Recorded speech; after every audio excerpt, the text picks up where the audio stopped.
Folks, we're rolling up onto the start of training camp, preseason, and the inevitable start of the actual season in the next 3 to 4 weeks.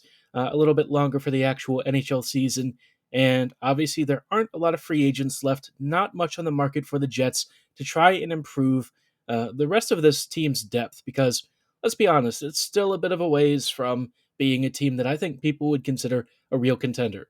There are some free agents though that might be impact players. We'll take a look at which guys are left and who could be coming to Winnipeg on a relatively inexpensive contract on tonight's episode of Locked On Winnipeg Jets.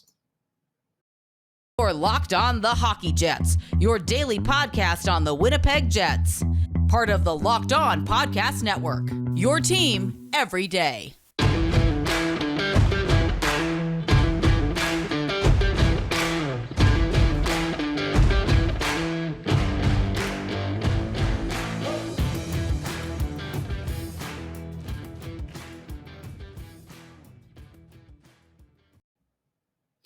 Hello, friends, and welcome to tonight's episode of Locked On Winnipeg Jets, part of the Locked On Podcast Network, your team every day. I'm your host, Harrison Lee, an avid Winnipeg Jets fan and an online blogger. You can follow me on Twitter at HLLivingLoco and at LO_Winnipeg Jets. Thank you for choosing to make Locked On Jets your first listen of the day every day. If you like what you're hearing, be sure to like, follow, and subscribe on your favorite podcasting platform of choice, including Apple, Spotify, Google, Megaphone, Odyssey, and YouTube. Tonight's episode is brought to you by BetOnline. BetOnline has you covered this season with more props, odds, and lines than ever before. BetOnline, it's where the game starts. Now, on tonight's episode, like I said during the intro, I wanted to take a look at some of the free agent options, and we're going to be primarily focusing on forwards because the goalie market not really relevant to the Jets, and as far as defensemen go, there's just not really anyone that I think is really worth talking about unless you want to talk about like PK Subban or something, which obviously Jets fans would never want to see, Subban join Winnipeg, not, for a lot of the history between him and the Jets over the Preds and stuff, but certainly in terms of like his on-ice performance, I just don't really think that he would be the kind of free agent that I'm targeting. And unless you want to take a chance on like Anton Strawman or maybe some of these other free agent defenders, Xavier Ouellet, I mean, we're not really talking about guys who are moving the needle for this team. So, for a lot of reasons, I just think that the free agent D market doesn't really address any of Winnipeg's needs. And so, looking at the forwards, there are quite a few guys that are interesting gambles. A couple of them, though, for me, are kind of surefire things. The first two guys that I think really make sense for the Jets are Sonny Milano and Evan Rodrigues. Now, Sonny, for some reason, hasn't gotten a contract offer, or at least hasn't accepted one, and there's not really been a lot of talk about him other than being linked to the New York Islanders, but ever since that link to the Isles happened a couple of weeks ago, it's been kind of radio silent since then. So I'm sort of wondering what's up with that because he's a 34-point scorer who has really strong underlying numbers, especially in terms of like transition ability, in shot creation, assist chance, assist creation and stuff. The passing looks pretty nice. His ability to create scoring chances around the slot looks really nice. There's a very well-balanced middle six player here who can honestly play up and down your lineup, bring some genuine scoring punch to whatever unit he's a part of, and a really good player that for some reason just hasn't found a more permanent home. And I thought, he would have been the first name off the market that's not really a high-profile guy like Johnny Gaudreau. Because, like, from what we've seen with Milano, he's super effective. I mean, like on a very poor Ducks team, he was around half a point per game, which may not sound super exciting, but considering the Ducks offense is relatively impotent and Milano was doing a lot more than just scoring for this team, you have to kind of project his ability and think that there's a really, really solid player here who could be maybe even on Winnipeg's second line, if not their third line. So for me, Milano is a very interesting player and somebody that I've talked about in the past. I would love to bring him to Winnipeg, but I don't know if he's really the kind of guy that the Jets are going to be able to get unless they slightly overpay. But I think I would prefer that than not having him at all because, if you're going to overpay, make sure that you do it for some talented players and bring in somebody who has like maybe like a Matthew Perreault-esque kind of impact on the ice. And I think Milano for me is exactly that kind of guy. Now, kind of on a related sort of having to spend a little bit more option here, there's Erod, and I think a lot of people maybe had their eyes open to Rodrigues when he joined, um, the Pittsburgh Penguins a couple of months ago. Obviously, he was a free agent signing for just $1 million, and then he joined, and he was for a brief time scoring out the yin yang. His numbers kind of tailed off to where he had I think something around 40 or so points for the Pens, but Rodrigues is really good, and I think when you look at his underlying metrics, kind of like Milano, he's a shot creation machine.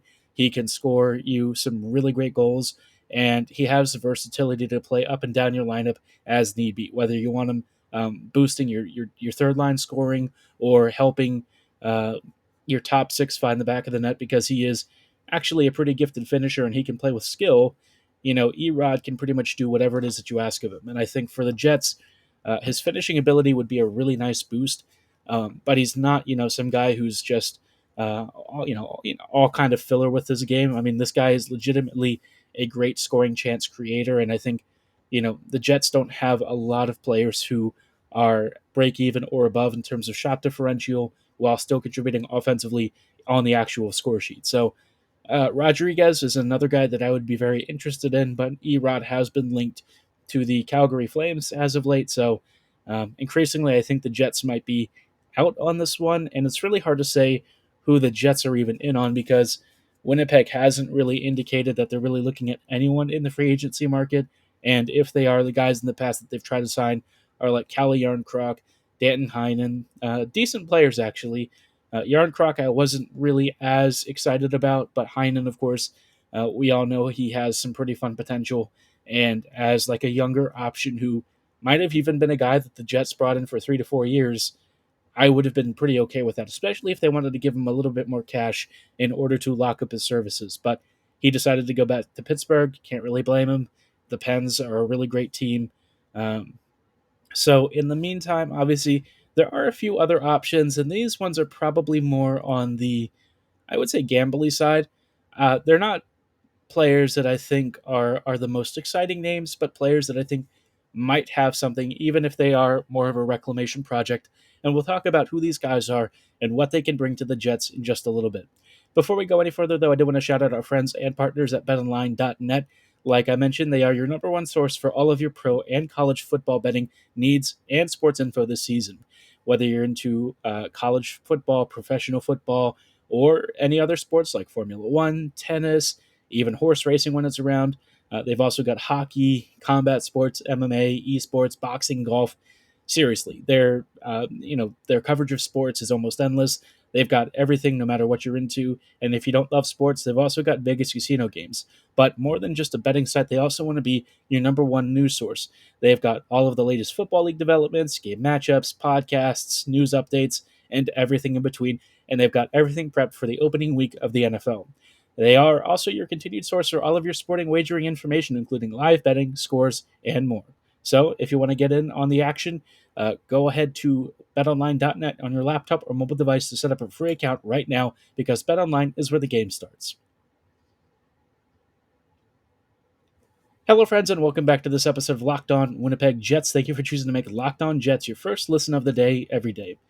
We are talking about the remaining free agents, left of which there are just not that many that I think are impact players for Winnipeg.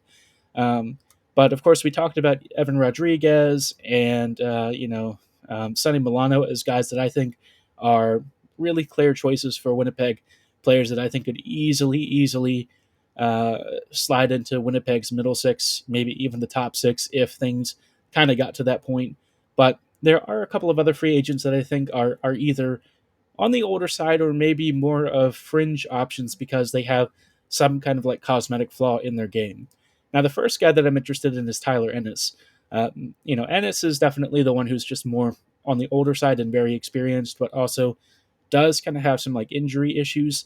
Ennis, though, I've talked about on the podcast previously as being a really budget value option that I think would bring a ton of experience. Very underrated skill, and great scoring ability in a depth role where you can kind of limit his minutes. You don't want him playing like a ton, but if you have him on like your third or fourth line, I think Ennis is still very creative. He's got a great spatial awareness, and So long as he stays healthy, I think he can be a really good contributor on a very cheap contract. I mean, he's been signing with the Sens and stuff recently for like around league minimum. He signed for the Oilers for super cheap. I mean, this guy for like a 20 to 30 point scorer, at what 900K, and not only being a 20 or 30 point guy, but also bringing a positive impact on shot differential. I really don't think you can go wrong.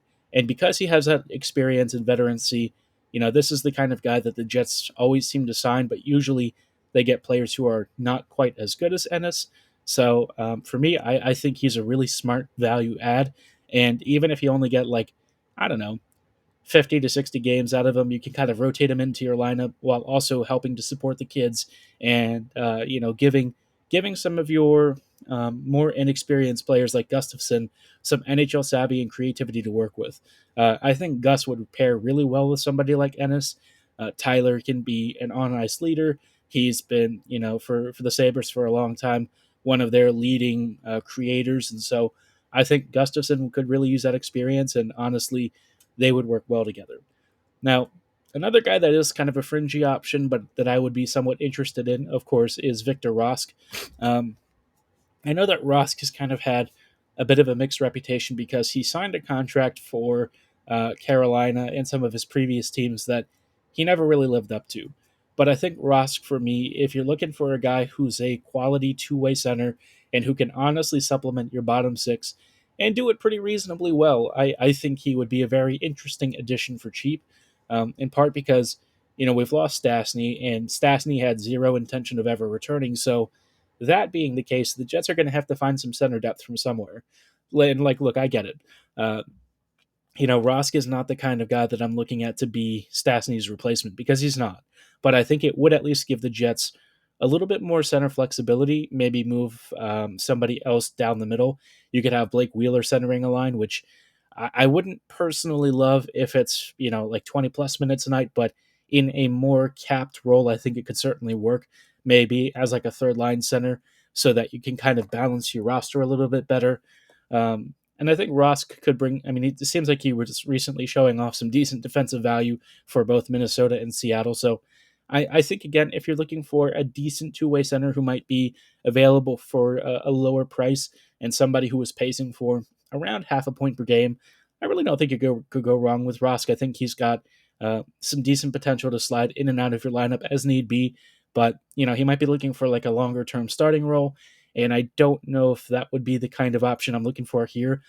This is kind of one of those, cases where I'm giving him a deal and kind of looking for a more show me option because, he is almost 30 and the Jets don't necessarily need to clog up the roster with a lot of forwards. So when they sign somebody, it's got to be a player who can be a really valid option and who can probably assume a starting role and really support some of the kids. So Rosk, again, maybe not the sexiest name, but certainly somebody that I could see being a quality option.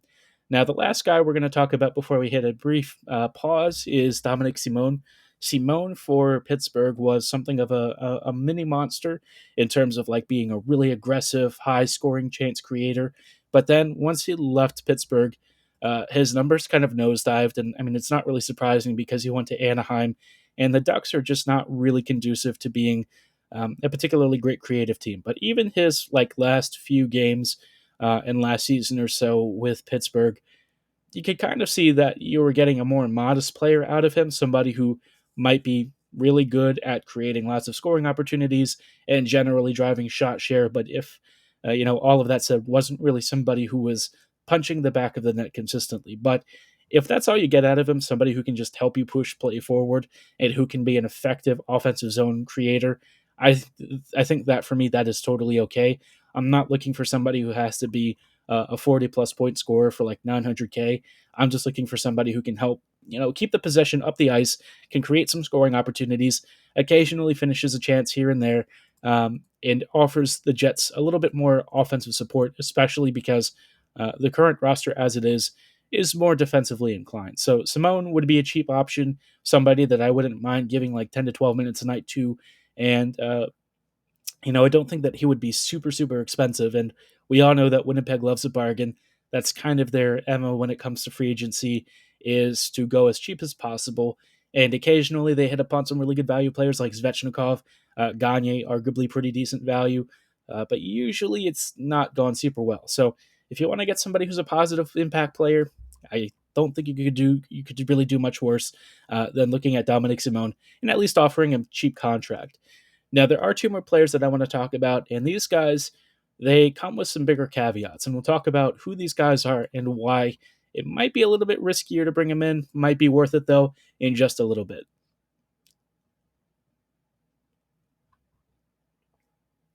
Hello, friends, and welcome back to this episode of Locked On Winnipeg Jets. We are closing out tonight with some additional free agent forwards that the Jets might be interested in taking a look at. These guys have some very clear issues with their game. One of them is a very accomplished goal scorer, but maybe lacks in other areas of his game that could be an issue for the Jets. This guy, of course, is Daniel Sprong.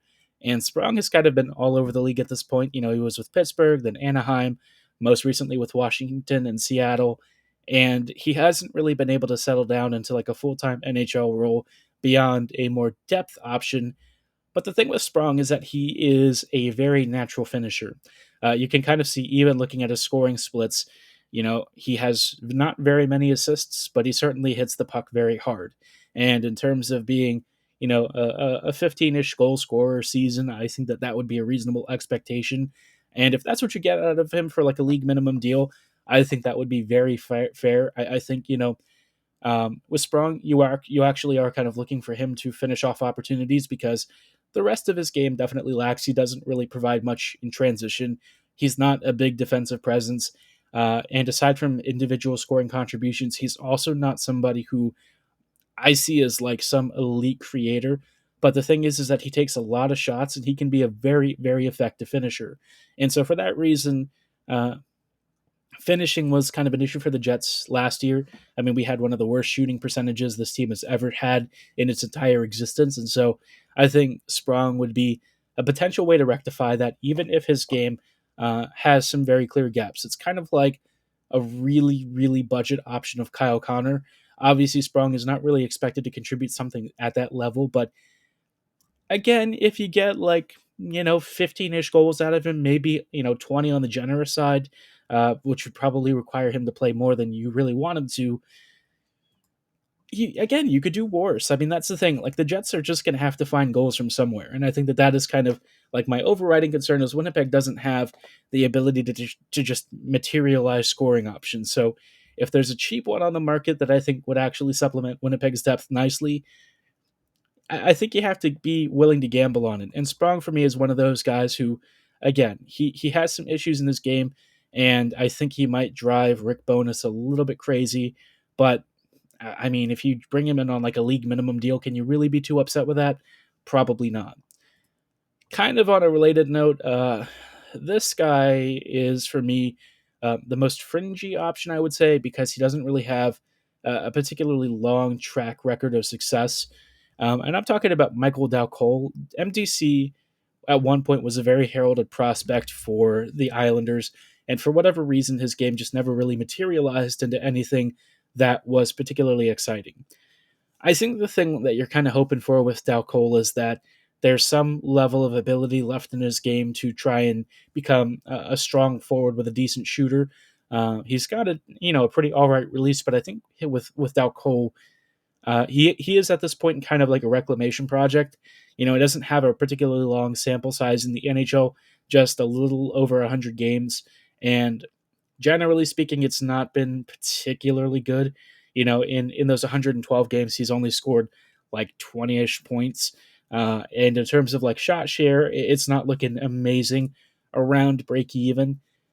So he's kind of like a punt option. And I don't mean that, you know, in a derogatory sense. I just feel like with him, you're not really expecting a lot. You're just kind of hoping that maybe he could provide something on your third or your fourth line in a depth role and kind of rediscover some of that first round talent that he used to have. But I think the reality is, uh, if you're kind of going down the list of free agents, I have him ranked very low. Um, Again, he would be a reclamation project for the Jets, and maybe he could find some of his scoring form and become like a solid 20-point contributor. But I just have a really hard time seeing that, and especially given the options that are for me still left on the board, I just don't really think that he brings enough to where I would be particularly excited. But, the Jets sometimes like to try and reclaim players that do have talent, and I think Svechnikov is a very good example. But Svech kind of had a little bit more established success with Detroit before he ended up leaving. So MDC, not so sure on that one, but maybe the Jets kind of turn to him because some of their other free agent options are too expensive, or other teams end up convincing them to join. I don't really know what Winnipeg's plan is. Just trying to spitball here and hope for at least one of these free agents to end up in Winnipeg because, again, the Jets definitely need some forward help, and they're not getting it so far with the offseason that we've had. But let me know what you think of these free agent options and if any of them are particularly exciting for you. Maybe there's a defender on that list. Maybe you actually want Subban to join. I'd be interested to hear what the Jets fan base has to say about that. For me personally, I just don't think a lot of these guys necessarily move the needle for me, especially on the defensive side of things. But, for the forwards, there are some cheap options that I think could be decent enough to help Winnipeg at least stay slightly competitive, even if it's not at a level where I'm getting really excited. So, again, let me know who you're interested in, what players you would sign at social medias at HLivingLoco and at LO_Winnipeg Jets on Twitter or in the YouTube comments below. But for tonight's episode, that is going to be all the time that we have. Thank you so much for making Locked On Jets your first listen of the day every day. Be sure to make your second listen Locked On NHL. Our experts give you a daily 30-minute podcast on all things NHL all year long. You can stay up to date on everything happening in the world of hockey at your fingertips. And as always, subscribing is free on your favorite podcasting platform of choice. So, as always, thank you so much for listening. Have a great night, and go Jets go.